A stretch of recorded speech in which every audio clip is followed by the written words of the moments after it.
দেশের রাজনীতি আবারও সংকটপূর্ণ অবস্থায় পৌঁছেছে। বর্তমান সময়ে সরকার ও বিরোধী দলের মধ্যে নানা ধরনের টানাপোড়েন ও বিরোধ দেখা দিচ্ছে।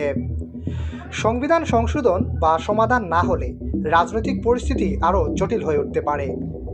বাংলাদেশ জামায়াত ইসলামী এবং এনসিপি সহ বিভিন্ন রাজনৈতিক দল সংবিধান সংস্কার ও নতুন রাজনৈতিক কাঠামো নিয়ে নিজেদের অবস্থান তুলে ধরছে। জুলাই সনদ বাস্তবায়ন না হলে ঈদের পরে কঠোর আন্দোলনে নামার হুঁশিয়ারি দিয়েছে বিরোধী দল। নতুন প্রেক্ষাপটে জাতীয় সনদ বা সংবিধান সংস্কারের বিষয়টি সামনে এনে দেশের শাসন ব্যবস্থাকে পুনর্গঠনের আলোচনা চলছে জোরালোভাবে। জুলাই সনদ বাস্তবায়নে গণভোট সিদ্ধান্তকে কেন্দ্র করে প্রায় ৭০% মানুষ সমর্থন দিলেও সরকার এ বিষয়কে বাস্তবায়ন করতে কোনো পদক্ষেপ নেয়নি। দলটির এক নেতা ডক্টর এইচ.এম. হামিদুর রহমান আজাদ জানিয়েছেন যে সরকারের এই জুলাই সনদের বিরুদ্ধে অবস্থান নেয়া মূলত জুলাই শহীদদের রক্তের সঙ্গে বেইমানি। ২৮ মার্চ পুনরায় অধিবেশনে বসে তারা সরকারের অবস্থান পরিষ্কার করার জন্য চাপ দিবেন।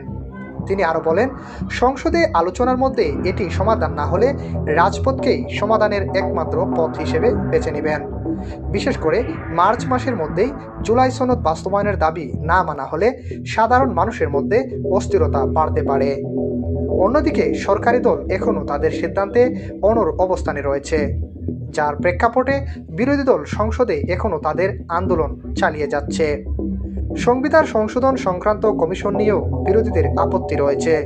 সার্বিকভাবে দেশের রাজনৈতিক পরিস্থিতি ক্রমেই জটিল থেকে জটিলতর হয়ে উঠছে এবং ভবিষ্যতে কী ধরনের সমাধান আসবে তা এখনও অনিশ্চিত।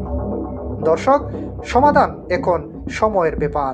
কোন দিকে যাচ্ছে বাংলাদেশের আগামীর রাজনীতি সেটা বলা খুবই দুষ্কর। এম এ আহমদ, দৈনিক আমার জিহাদ।